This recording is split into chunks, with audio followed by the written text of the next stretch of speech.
जो कुछ भी हो रहा है वो फौज जो है वो और ये दो पार्टियां जो हैं, दो फैमिलीज जो हैं ना, ये मिलकर कर रही हैं। तो लेकिन ये देर पा नहीं होगा।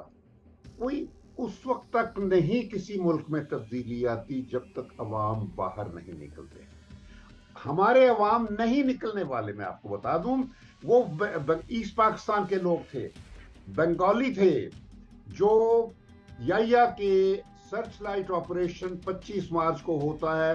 25 मार्च को वो वहां अनकंट्रोलेबल सिचुएशन है। हमारे अवाम तब्दीली के मुस्तहक नहीं है। ये मैं आज आपको कह रहा हूं। पंजाब जो है ये कभी भी कब खड़ा नहीं हुआ, कभी किसी मौके पर भी। ये हमेशा गिरता रहा है। 1857 जंग आजादी में पंजाबियों ने अंग्रेजों का साथ दिया था। तो आप पंजाबियों से तवक्को करते हैं। यहाँ के लोगों का रोल देखता था तो मुझे शर्म आती थी कि मैं किस मुल्क में। मैंने इलेक्शन में वोट डालना इस वजह से छोड़ दिया। यहाँ इमरान खान की तरफ से तो कोई कसर नहीं थी। वो तो एक नई उम्मीद लेकर आया था। वो पहली दफा पाक 75 सालों में एक सोच नजर आ रही थी जिससे इस मुल्क की काया पलटनी थी। टोटल नाउमीद हो चुका हूं। अदलिया उन्हीं सियासतदानों की एक्सटेंशन है जिन्होंने इस मुल्क को आज वहां पहुंचाया जहां उसको अपने देख के मुड़ के देखना होगा। जो कुछ इन दो फैमिली, जरदारी के अल्फाज याद कीजिए जो फौज के बारे में कहता था। वो तो कहता कि ईंट से ईंट बजा देंगे हम फौज की। तो फिर उसका बाप जो था जरदारी का, वो कायदे आजम को गालियां देता था फादर ऑफ द नेशन के बारे में। और ये आज हम इस मुल्क के सरदार बन गए। तो ये सोच, ये ऐसी बात नहीं है कि सिर्फ फौज की होने से। जब तक ये दो फैमिलीज हैं, लोग पंजाबी कुछ नहीं कर सकते, शमशाद साहब, सिंधी तो हैं ही और जरदारी के गुलाम। तो थैंक यू। अब उधर है फ्रंटियर और बलूचिस्तान। वो अब उनकी अपनी पाबंदियां हैं, कैदे हैं, जिस वजह से वो नहीं कर सकते। तो आप इतना आसान ना समझिए। ये जब तक दो खानदान हैं ये मुल्क इसी तरह रेंगता रहेगा। अस्सलाम वालेकुम नाज़रीन, आप सियासत और पीके देख रहे हैं। सोहराब बरकत आपसे मुखातिब है। शमशाद अहमद खान साहब हमारे साथ मौजूद हैं। शमशाद साहब, सर अस्सलाम वालेकुम। जी वालेकुम अस्सलाम। शमशाद साहब, आप खैरियत से हैं? ठीक हैं? मुल्क कहां पर स्टैंड कर रहा है सर पाकिस्तान इस वक्त? देखिए, मैं तो जितनी खैरियत में हो सकता हूँ उतनी खैरियत में हूँ।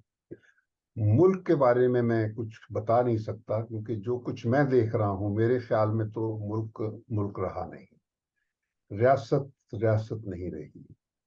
क्योंकि रियासत के रहने के लिए ज़रूरी होता है कि वहाँ कानून होता है, आइन होता है, पार्लियामेंट होती है, हुकूमत होती है, अदलिया होती है, जुडिश और ये क्या कहते हैं, ब्यूरोक्रेसी होती है, और पुलिस होती है। कुछ नहीं है, कुछ नहीं रहा इस मुल्क में। और मैंने इन गुज़श्ता 75-76 सालों में बहुत कुछ देखा। मैंने मुल्क बनते हुए देखा। मैं फिर उन हजारों लाखों करोड़ों लोगों की तरह एक बच्चा था, अगरचे मैं अपना हजारों साल की शनाख्त छोड़कर उधर, और घर बार छोड़कर, सब कुछ छोड़कर कायदे आजम के पाकिस्तान आए थे।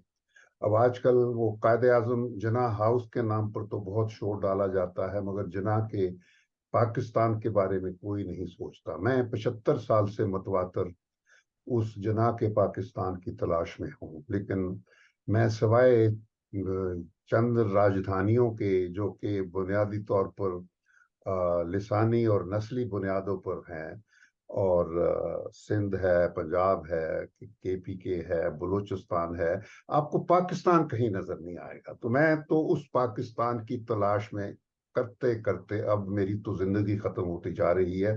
और बस मैंने एक तरीके से खुदा हाफिज कह दिया है उस पाकिस्तान को। तो खैर मिला ही नहीं हमें। लेकिन ये है जरूर कि यहाँ पर वही सर्कस लगा हुआ है जो मैं गुज़श्ता 75 साल से देख रहा हूँ। मैंने एक स्टेज थी, एक दफा मैं हमेशा जमहूरियत का रसिया होता था स्टूडेंट के तौर पर। मैं लाहौर की मॉल रोड पर अयूब खान के खिलाफ प्रोसेशंस लीड किया करता था। गवर्नमेंट कॉलेज का मैं इलेक्टेड प्रेसिडेंट होता था यूनियन का। और उस वक्त मुझे याद है 61 में, 1961 में बहुत शोर हम डालते थे। उस वक्त जमात इस्लामी भी साथ हमारे होती थी।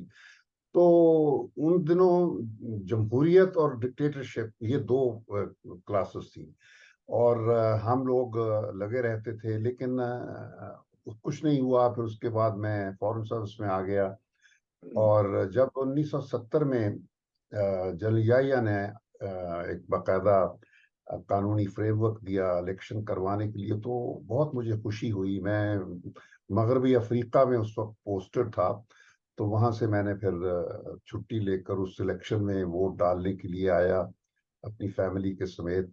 7 दिसंबर 1970 को वो इलेक्शन हुआ, लाहौर में मैंने वोट डाला। और चंद दिनों बाद ही मैं जब फॉरेन ऑफिस गया, और वहां मुझे कह दिया गया कि जल्दी से अपनी पोस्ट पर वापस जाओ, क्योंकि हालात खराब हो गए थे। यानी इलेक्शंस मुनक़िद होना, एक फ्री और फेयर इलेक्शन, सही इलेक्शन था वो, the first and the last election इस मुल्क की तारीख में जो सही तौर पर हुआ था। करवाया एक डिक्टेटर ने था, लेकिन सही इरादे के साथ और सही तरीके से। खैर, तो मैं जल्दी चला गया वहां पर। एक और उसी जंग के नतीजे में एक और चपकलश चल रही थी with in the mission. Ambassador मेरा बंगाली था, उसकी बीवी जो थी वो पाकिस्तान की बड़ी पेट्रियाटिक थी। तो बहरहाल वो हो गया, और मैं उस इलेक्शन के नतीजे में इवेंचुअली, जो कोई और मसला नहीं था। लोग अक्सर ये कहते हैं कि फौज ने तोड़ा। मैं हमेशा इख्तलाफ करता हूँ इस अप्रोच से। फौज एक फैक्टर थी, लेकिन असल जो वजह थी उस फैक्टर की, हर चीज की एक रूट कॉज होती है। तो वो रूट कॉज उस वक्त का वो सियासतदान था जिसने उस 1970 के इलेक्शन के वर्डिक्ट को रिजेक्ट कर दिया था, क्योंकि वो खुद इतना ऑब्सेस्ड था इख्तदार में आने के लिए कि चाहे मुल्क कट जाए, आधा हो जाए, मैंने इख्तदार में आना है। और उस शख्स ने वो करके छोड़ा, और नतीजा ये हुआ कि पाकिस्तान आधा से ज्यादा असल पाकिस्तान खत्म हो गया। तो मैंने उस दिन के बाद से आज तक कभी वोट नहीं डाला किसी इलेक्शन में, क्योंकि मैं, ये जो सियासतदान इलेक्शन करवाती हैं, ये सब सर्कस है। ये जो मौजूदा सिस्टम भी आप देखते हैं, कोई जमहूरियत नहीं है। वो कहीं जमहूरियत दुनिया में जितने भी फॉर्म्स ऑफ गवर्नमेंट हैं, उनसे सबसे बदतर एक हुक्मरानियत है।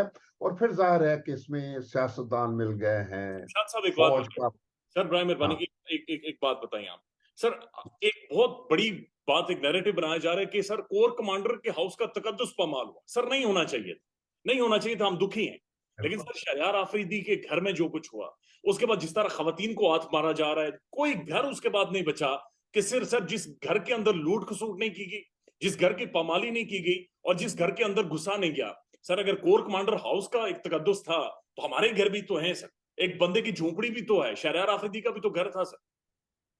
बस अब तो कुछ भी नहीं कहा जा सकता। मैं आपको बता दूं, ये सारा कुछ जो हो रहा है, फिर मैं वही बात करूंगा कि ठीक है, फौज सामने नजर आ रही है आपको, लेकिन इसके पीछे जो है ना, वो वही दो फैमिलीज हैं, एक शरीफों की और एक बदमाशों की।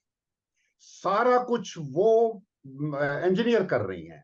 बदकिस्मती ये है कि इस दफा, पहले हमेशा फौज रोकती थी इनको, इनके सिवाय याया के जमाने, याया के वक्त तो याया मिल गया था भुट्टो के साथ।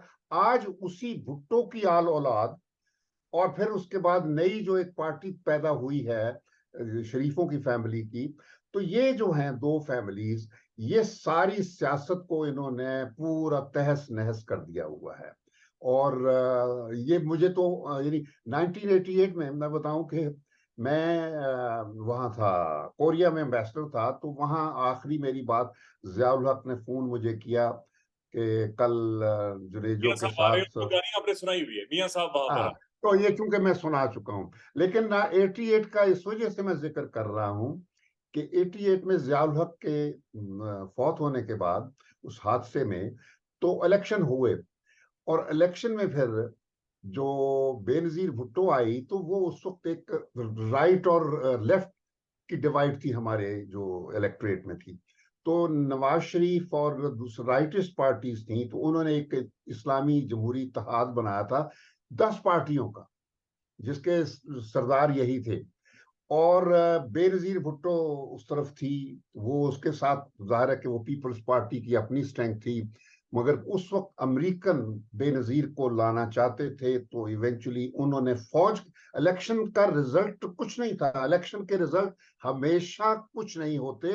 असल ये आपको तस्लीम करना पड़ेगा कि यहाँ सियासतदानों ने एक ऐसा नक्शा पैदा कर दिया है पाकिस्तान में कि कलेक्शन कुछ भी हो जाए, उसके जो रिजल्ट्स होते हैं वो फौज फिर मुतय्यन करती है। तो उस वक्त भी फौज और अमेरिकनों के दरमियान एक नेगोशिएशन हुई थी। दो असिस्टेंट सेक्रेटरी आए थे, एक रिचर्ड मर्फी था जो कि असिस्टेंट सेक्रेटरी ऑफ स्टेट था, एक रिचर्ड आर्मिटेज था जो असिस्टेंट सेक्रेटरी ऑफ डिफेंस था, एक असिस्टेंट सेक्रेटरी ऑफ स्टेट, और दोनों आके एक हफ्ता या 2 हफ्ते यहाँ बातचीत हुई और वो कहा कि हम कुछ भी रिजल्ट हो, इलेक्शन में बेनजीर को प्राइम मिनिस्टर बनना है। तो फौज और उनके दरमियान मुआहदा हुआ, बेनजीर प्राइम मिनिस्टर बन गई और वो 88 में बनती है। 90 में वो हुकूमत फिर बर्खास्त हो जाती है, क्योंकि वो फौज का जो रेड लाइंस मुकर्रर किए हुए थे बेनजीर को, बेनजीर ने वो नहीं उन पर अमल किया और इवेंचुअली उसकी हुकूमत गिरा दी गई गुलाम शाह खान ने। तो मैं देख रहा हूं कि आज बिल्कुल वही तो सीन है, यानी जो रिजीम चेंज अभी हालिया जो हुआ है, ये वही तो सीन था कि उस वक्त 10 पार्टियों का एक इस्लामी इत्तेहाद था, इस दफा पीडीएम थी। तो बिल्कुल उसी तरीके से सर इस्लामी सर रिजीम थोड़ा सा ना शमशाद साहब सोल्यूशन ओरिएंटेड गुफ्तगू करते हैं। सर आप समझते हैं कि इमरान खान यहां से कम बैक कर सकता है, तहरीक इंसाफ रिवाइव कर सकती है, इमरान खान के लिए सिस्टम के अंदर कोई गुंजाइश बाकी है? नहीं, इस सिस्टम में तो कोई गुंजाइश नहीं है। मैं बता दूं, ये असल बात वही है कि अब फैक्टर सिर्फ पाकिस्तान की फौज है इस मुल्क में। पूरा जो कुछ भी हो रहा है वो फौज जो है वो, और ये दो पार्टियां जो हैं, दो फैमिलीज जो हैं ना, ये मिलकर कर रही हैं। तो लेकिन ये देर पा नहीं होगा, ये मैं आपको बता देता हूं, क्योंकि मैं उस तारीख से भी अच्छी तरह गुजर चुका हूं जब नवाज शरीफ अकेला खेल रहा था 2/3 मेजोरिटी लेकर। उसने जहांगीर करामत को फारग किया, उसने चीफ जस्टिस को फारग किया, उसने सदर लगारी को फारग किया। तो ये वाकये फिर पैदा होने वाले हैं। हम वी आर रीप्लेइंग हिस्ट्री, हम बार बार तारीख के में वापस हम तो तारीख से निकले ही नहीं है। वी आर स्टिल, जिसको कहते हैं ना कि तारीख के अंदर रह के वही चीजें हरकतें कर रहे हैं। तो इदारा रोल इन बातों, करता हूं शमशाद साहब, इदारा नहीं, देखिए बात सुन लीजिए आज, सोराब मेरी बात सुने। ये जो आप कहते हैं ना कि कोई उस वक्त तक नहीं किसी मुल्क में तब्दीली आती जब तक अवाम बाहर नहीं निकलते। हमारे अवाम नहीं निकलने वाले, मैं आपको बता दूं। वो ईस्ट पाकिस्तान के लोग थे, बंगाली थे, जो या के सर्च लाइट ऑपरेशन 25 मार्च को होता है। 25 मार्च को वो वहां अनकंट्रोलेबल सिचुएशन थी। मेरा एक अपना हमारा सिविल सर्वेंट कुली फ्रेंड होता था, वो असिस्टेंट कमिश्नर था, उस बेचारे का सर निकाल के इधर काट के फेंक दिया था उधर, गुस्से में लोगों ने। तो मैं कहना चाहता हूं कि वो तब्दीली उस तरीके से आती है जब अवाम कुछ करते हैं। सिर्फ अगर आपने फौज से, आपके कहने से तो फौज नहीं ना बात मानेगी। फौज के जहां भी तब्दीली आती है जिन मुल्कों में भी, वो अवाम लाते हैं। हमारे अवाम तब्दीली के मुस्तहक नहीं है, ये मैं आज आपको कह रहा हूं, क्योंकि मैं ये बार बार वो देखता हूं। मैं यहाँ के लोगों का रोल देखता था तो मुझे शर्म आती थी कि मैं किस मुल्क में। मैंने इलेक्शन में वोट डालना इस वजह से छोड़ दिया कि ये इलेक्शन में भी ये वो खेत, यानी नाचते हैं, फूल बरसाते हैं, जो लोग जुराइम करते हैं, हर तरह की करप्शन करते हैं, वो इनके हीरो बन जाते हैं। कराची में जो कुछ हुआ, इस्लामाबाद में जो कुछ होता रहा, इन सियासी फैमिलीज ने ये बार बार वही खेल खेल रहे हैं। तो ये होता रहेगा। अवाम आप क्यों ब्लेम नहीं कर सकते फौज को, अवाम नहीं कर सकते। इन सियासतदानों से छुटकारा अवाम हासिल करेंगे, बस ये। What's wrong with nation sir? फिर अवाम के साथ मसला क्या है? शऊरी तौर पर बुलंद नहीं है, डरे हुए हैं, धमकाए हुए हैं, मसला क्या है अवाम के साथ? देख लीजिए, जहां मुझे बताइए ना, जहां पे ईरान में तब्दीली आई थी वहां भी तो फौज थी, जी लोग आए थे, इमाम खुमैनी आया था। यहाँ इमरान खान की तरफ से तो कोई कसर नहीं थी, वो तो एक नई उम्मीद लेकर आया था। वो पहली दफा पाक 75 सालों में एक सोच नजर आ रही थी जिससे इस मुल्क की काया पलटनी थी। मैं आपको बता दूं, मैं हमेशा से कहता था कि मैं इमरान खान को एक शख्सियत या एक फर्द के तौर पर नहीं देखता था, मैं सिर्फ उसको एक फिनोमेनन के तौर पर देखता था, क्योंकि उसी किस्म की सोच से तब्दीली आती है। और उसमें ये भी मैं बता दूं कि कभी किसी जमहूरी मुल्क में कभी तब्दीली नहीं आती, ये भी आप सुन लें। आप यूरोप, बरतानिया, अमेरिका, उनको छोड़ दीजिए, उन सोसाइटीज के साथ अपने आप को कंपेयर मत करें। असल बात वही है। ईरान को ले लीजिए मिसाल, आप जितने भी इधर ले लीजिए, चाइना को ले लीजिए, वहां भी तो इनकलाब आया है ना। उस किस्म के इनकलाब आएंगे आएंगे तब बात बनेगी, वरना फिर जिसको कहते हैं ना, रेंगते हुए हम जिंदगी गुजारी है और रेंगते जाएंगे और ये सिस्टम चलता जाएगा। जिस तरह फैज ने कहा था कि मेरे पास भी बुरी खबर है, किसी ने कहा क्या हुआ, कहते अब तो ये बिल्कुल उसी तरह चलेगा जिस तरह रह रहे हैं हम। तो यहाँ पे आप मैं बताऊं, किसी को ब्लेम नहीं कर सकते, क्योंकि सिस्टम एक ऐसा बन गया है जिसमें ये इनकी जड़ें, इस जो लोग हैं ना स्टेटस को के बड़े, एक फौज है उसमें, और ये दो तीन जो सियासी घराने हैं, इनकी जड़ें इतनी गहरी चली गई हैं। अब गुज़श्ता 3 सालों में देख लीजिए, इमरान ने अपनी पूरी कोशिश की, लेकिन तीनों मिलके इन्होंने उसको निकाल के वो फांक दिया। वो सब उसके जितने साथी थे, वो उनको सियासतदानों से आप शक्ल नजर आ रही है आपको, सर ये है आपका सियासी कैलिबर। तो इस वजह से जरा सबक सीखिए कि आपकी इतनी बड़ी एक सियासी कुव्वत थी जिसके साथ एक फॉर्मेडेबल पिलर पैदा हो गया था, और वो कहाँ चले गए हैं सारे। यानी 24 घंटों में बैठ के एक एक दूसरे प्रेस कॉन्फ्रेंस कर रहे हैं। ये छोड़ दीजिए, मैं कह रहा हूं ये उस वक्त होगा जब ये अवाम तब्दीली चाहेंगे। लेकिन मैं फिर एक आपको हिस्टोरिक तजिया देना चाहता हूं। आप लोग ऊपर से देखते हैं सिम्टम्स को, आप बीमारी को नहीं देखते। असल चीज मैं बता दूं कि तारीखी तौर पर जो हमारे 4 रीजन्स हैं, जो केपीके है जिसको फ्रंटियर कहा जाता था, या बलूचिस्तान, ये दो वो हैं जो बुनियादी तौर पर अफगानिस्तान के साथ मुंसलिक थे, और वो हिंदुस्तान उस जमाने से इंडिया का हिस्सा बन गए थे। वो दोनों हिस्सों की तारीख अफगानिस्तान से मिलती जुलती है। हमारे जो पास जो दो बाकी रह गए, देखें असल पाकिस्तान तो चला गया, अब जो जी आपके पास पंजाब और सिंध है, वो सिंध जो है वो बेसिकली बुनियादी तौर पर इंडिया की हर वक्त नजर उस पर है।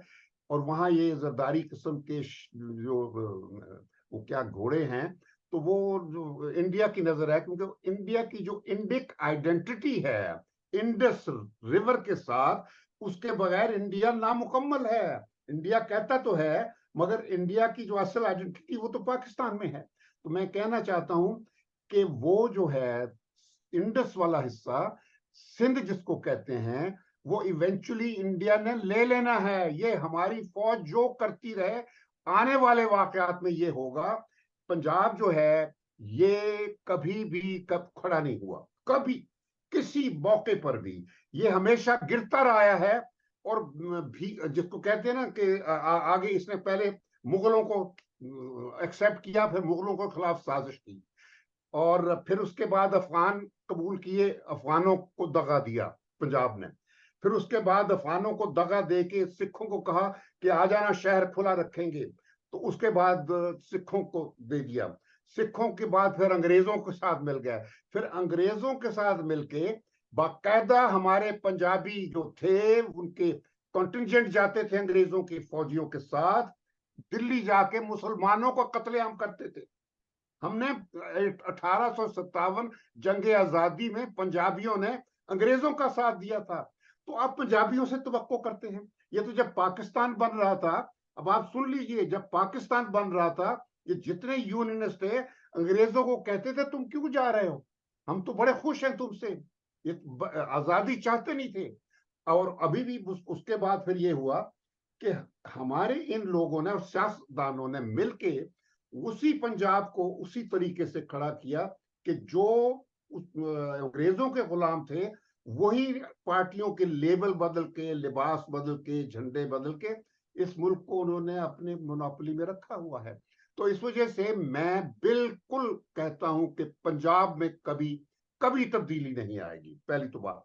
बल्कि जो तब्दीली आएगी वो एक तब्दीली आनी है जो कुदरती है और जो उस वक्त 47 में आ चली थी कि सिखों ने यहाँ रहना था, कायदे आजम ने उनको मना लिया था, मगर नेहरू ने मास्टर तारा सिंह के साथ मिलकर सिखों को अपने साथ मिला लिया, क्योंकि यहाँ सिखों की सारी मुकद्दस जगह हैं। वो इवेंचुअली इस पंजाब को अपना हिस्सा समझते हैं बस। तो हमारे यहाँ इस वजह से मैं कहता हूं कि इस वजह से आज तक हमने कोई जंग नहीं जीती, ये भी सोच। मैं इस वजह से कहता हूं कि जब इस तरह बैरूनी दुश्मन से जंग हुई हम नहीं जीते आज तक। ये तो बदकिस्मती है, ये भी तो मुझे बता दीजिए 48 में क्या हुआ, वो भी जंग हारी हमने, ठीक है जी। और उसके बाद फिर क्या हुआ, 65 में क्या हुआ, 62 में एक मौका मिला था वो अयूब ने गंवाया, 65 में क्या हुआ, फिर 71 में क्या हुआ, फिर 82, 84, 85, ये जो कभी कारगिल जाता है, कभी सियाचिन जाता है, हमने अपना इलाके, बहुत सारा इलाका गंवा दिया है जो इंडिया आज बैठा हुआ है। ये नॉर्दर्न एरियाज का, स्कर्दू वगैरह के एरिया बड़ा खूबसूरत इलाके हैं जो इंडिया के कब्जे में हैं, जो हमारे पास होते थे हमेशा।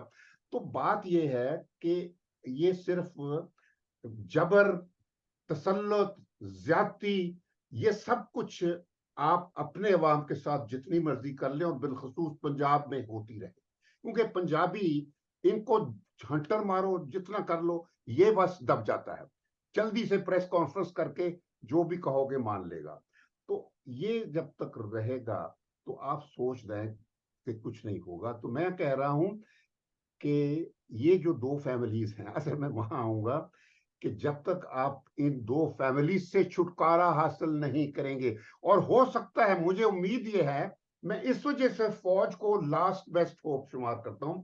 किसी जमाने में मैं अदलिया को शुमार करता था कि वो हमारी लास्ट बेस्ट होप है, मगर मैं टोटल नाउम्मीद हो चुका हूं। अदलिया उन्हीं सियासतदानों की एक्सटेंशन है जिन्होंने इस मुल्क को आज वहां पहुंचाया जहां आप खड़े हैं। ये अदलिया के जज जो हैं, ये वही लोग हैं, वही उनके अपॉइंटेड हैं और उनके साथ मिले जुले हैं सारा। तो अदलिया से अब कोई उम्मीद ना रखिए आप, एक तो ये बात है। और दूसरी बात ये है कि जो फौज है, मैं इस वजह से कहता हूं उसके पास ताकत है। देखिए, ताकत के बगैर कोई तब्दीली इस मुल्क में नहीं आएगी। तो फौज जिस वक्त इन दोनों फैमिली से नाला होगी, और देखेंगे आप वो जल्दी वक्त आएगा, क्योंकि ये वही फैमिलीज हैं जिन्होंने फौज की ऐसी की तैसी कर दी हुई थी जहांगीर करामत के जमाने में, जल मुशर्रफ के जमाने में। तो वो वक्त फौज नहीं भूल सकती। ये और चीज है कि जो इंडिविजुअल फौज के अंदर आते हैं उनका हिस्ट्री के साथ कोई ताल्लुक नहीं होता। वो फिर बाज औकात, जिस तरह बाजवा था, वो फिर जाती मुफादात के जरिए से आप वो सोचते हैं। लेकिन जब फौज को अपने देख के, मुड़ के देखना होगा, जो कुछ इन दो फैमिली, जरदारी के अल्फाज याद कीजिए जो फौज के बारे में कहता था, वो तो कहता कि ईंट से ईंट बजा देंगे हम फौज की। तो फिर उसका बाप जो था जरदारी का, वो कायदे आजम को गालियां देता था। अरे भाई, ये जना विना के सिलसिले बातें की जाती हैं। आप इन लोगों की बातें सुने, हमारे जो कायदे आजम थे, फादर ऑफ द नेशन के बारे में, और ये आज हम इस मुल्क के सरदार बन गए। तो ये सोच, ये ऐसी बात नहीं है कि सिर्फ फौज के होने से। जब तक ये दो फैमिलीज हैं, फौज को आगे लगाया हुआ है। मैं आपको बता दूं, फौज आज पुलिस बन गई है। तो ये इस हालत में मेरा सारा जो फोकस है वो इन दो फैमिलीज पर है। और लोग, पंजाबी कुछ नहीं कर सकते, शमशाद साहब, सिंधी तो हैं ही और जरदारी के गुलाम। Thank you. तो अब उधर है फ्रंटियर और बलूचिस्तान, वो अब उनकी अपनी पाबंदियां हैं, कायदे हैं, जिस वजह से वो नहीं कर सकते। तो आप इतना आसान ना समझिए। ये जब तक दो खानदान हैं, ये मुल्क इसी तरह रेंगता रहेगा। कोई पैसा तो सवाल ही पैदा नहीं होता यहाँ, क्योंकि वसाइल जो प्रोडक्टिव तरीके से इस्तेमाल होते हैं वो शमशाद खा साहब, जाते हैं ये लोग। सर बस थैंक यू सो मच आपके वक्त का, और आई होप सो कि आपकी जो आवाज है कम से कम ये आवाम समझने की जरूरत है। बहुत शुक्रिया वक्त देने के लिए सर, थैंक यू।